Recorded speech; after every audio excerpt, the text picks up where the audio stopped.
100,000 pesos na multa ay pinataw sa Taxi Hub Company na kumpanya ng isang taxi driver na nanaga ng pabasahe ng mga pasahero sa NAIA at napag-alaman pa na paso ang prangkisa ng mga taxi unit ng nasabing kumpanya. Kaya pinagbabaklas ang mga plaka nito para hindi na makapagbiyahe. At ang nasabing taxi driver ay nirevoke ang lisensya. Natuklasan ng Department of Transportation o DOTR na kulorum lahat ang mga unit ng Taxi Hub na sangkot sa viral video na sobra-sobrang paningil ng kanilang driver. Ito'y matapos na kumalat ang video ng isang pasahero na nagpakatid mula Terminal 3 patungo ng Terminal 2 pero sinisingil na 1,200 pesos ng taxi driver. Ayon kay DOTR Secretary Vince Dizon, hanggang March 2025 ay paso o expired na ang prangkisa ng Taxi Hub. Ibig sabihin, mahigit 2 buwan at walang prangkisa at hindi umano nagre-renew ang kumpanya. Dahil dito ay pinag-utos na ni LTFRB Chair Atty. Joe Piloguadis III ang pagbaklas sa mga plaka ng mga taxi ng Taxi Hub. Ito upang matiyak na hindi na makakabiyahe pa ang mga unit na mga ito, na magsasagawa rin sila ng pagdinig laban sa kumpanya kapag nailabas na ang show cause order laban sa Taxi Hub. Sa ngayon, naka-impound na ang isang unit ng Taxi Hub na sangkot sa viral video. May kaakibat din na 100,000 pesos na multa sa ilalim ng Joint Administrative Order ang kumpanya. Samantalang inatasan naman ni Secretary Dizon ng LTO at LTFRB na magsagawa ng operasyon sa mga paliparan upang mahuli pa ang mga nangungontrata at naniningil ng sobra-sobra sa mga pasahero maging sa mga turista. Suspendido na ang lisensya ng viral taxi driver na naningil ng mahigit 1,000 piso para lang sa biyahe mula NAIA Terminal 2 papuntang Terminal 3. Bistado ring may mga colorum unit ang kanyang taxi operator, kaya ito'y pinagpapaliwanag. Nakatutok si Chino Gaston. Terminal 2 papuntang Terminal 3, 1,260, ganon? Para na kami nagbiyahe ng probinsya. Sa social media post ng pasaherong sa NAIA Terminal 3 noong Biyernes, maririnig ang kanyang pag-alma sa singil ng taxi driver sa mahigit 6 na kilometrong biyahe papuntang Terminal 2. Nang mapanood ni Transportation Secretary Vince Dizon ang video, sobra naman yung 1,000, 1,200. Kalokohan na yon. Yan na pang-aabuso na yan. Suspended na yung driver, nahuli na natin, suspendido na ang lisensya niya. Dahil ginawa mo yan, i-revoke yung lisensya mo. Hindi ka na makakapagmaneho ng taxi. Pasensya ka na. Pero, ginoko mo yung kababayan natin eh. Na-impound na ng Land Transportation Office o LTO ang taxi na gamit ng driver. Napadalhan na rin siya ng subpoena para sa administrative case na isasampa laban sa kanya. Sa investigasyon ng LTFRB, lumabas na paso na ang Provisional Authority ng 15 units ng taxi company na Taxi Hub Transport. Pinadalhan na rin ito ng show cause order.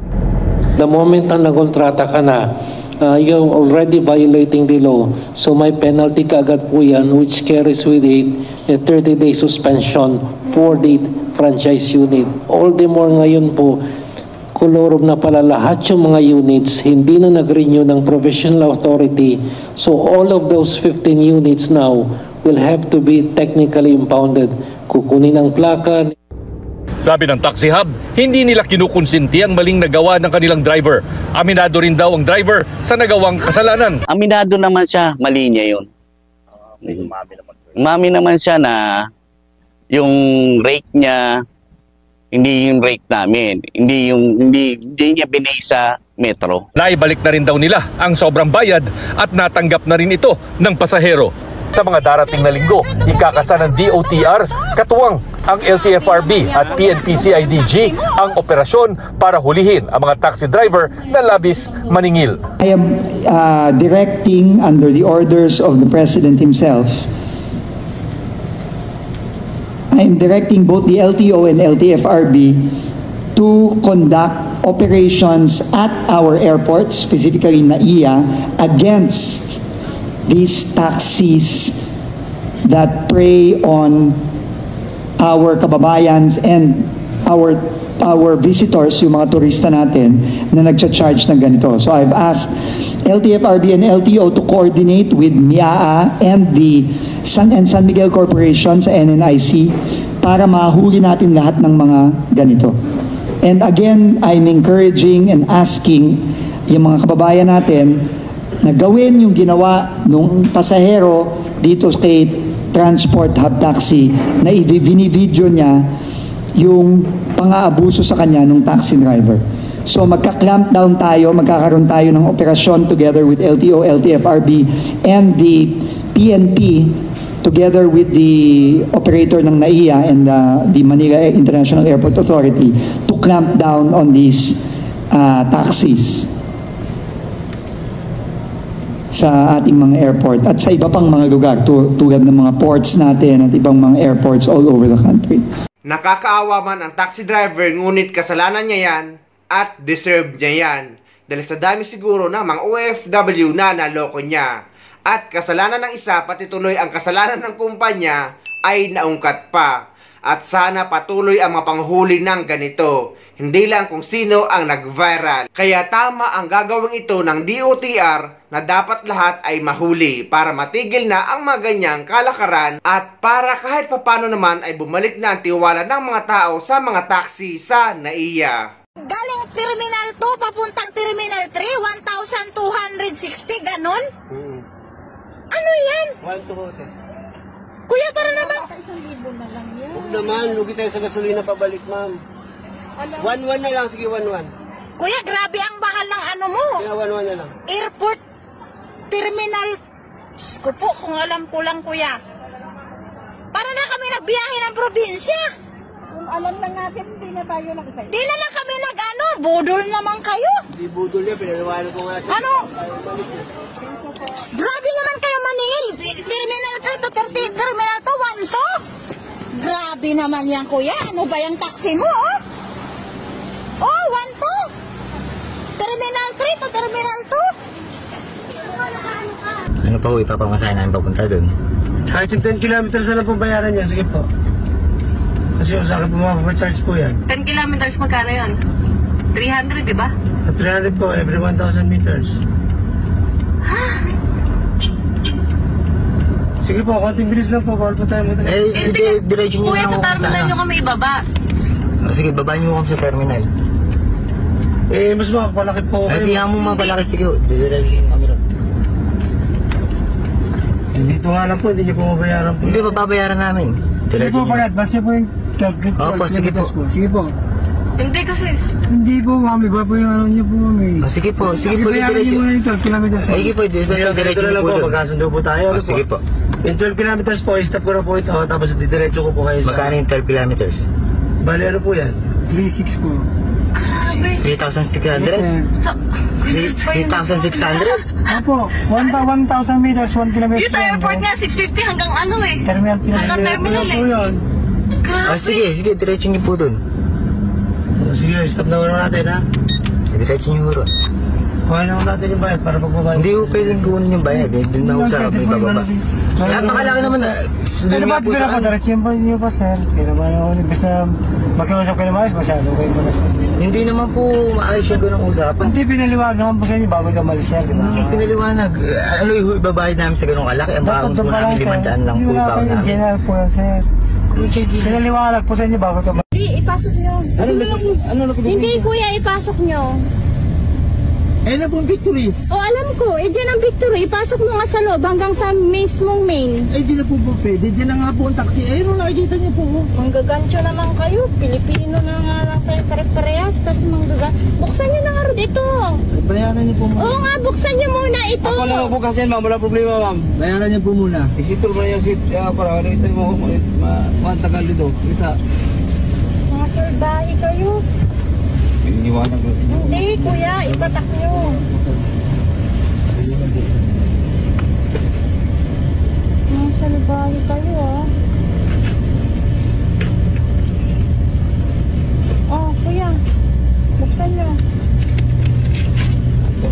Yung cellphone wallet, pa-check ko.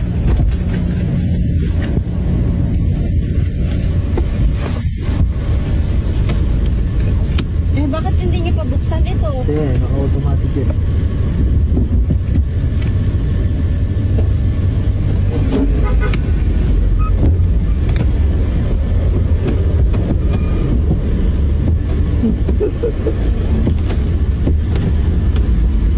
Idol?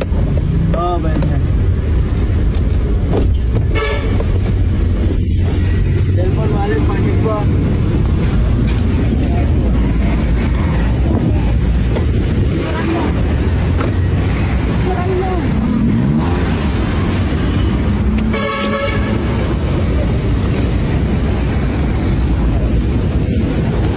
Sa video pong ito, no, mga babayan, gusto ko lang pong magbigay ng konting awareness dito sa mga umuupa ng taxi, no? Lalong-lalo na, mga babayan, sa mga OFW umuuwi na walang sundo, mga babayan. Diyan po sa loob ng NAIA, meron po dyan na organized taxi, mga babayan, ano? At may prangkisa at monitored po yan sila, ano? Bagamat may kamahalan, pero safe po yan, mga babayan. Diyan din po sa loob ng NAIA, may mga gumagala-gala dyan na mga nangongontrata, mga babayan, mga taxi driver. Sa mababang halaga, mapapa-oo kayo. Halimbawa, napagkasunduan nyo, 1,000. Dito naman sa taxi na sa loob ng NAIA ay 2,500, 2,000. So medyo mahal, ano, mga babayan. Depende sa layo. Ngayon, ganito po kasi, kaya ako bibigyan ng babala, ano, lalo ng mga OFW pa uwi na gustong makatipid, ano.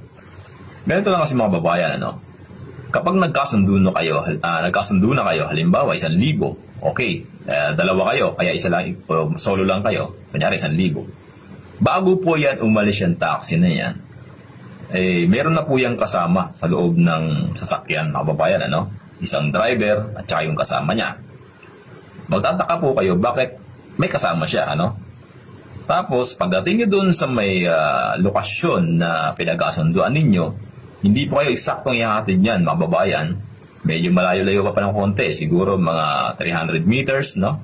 O 500 meters, o basta yung masasabi nilang safe sila, mga babayan.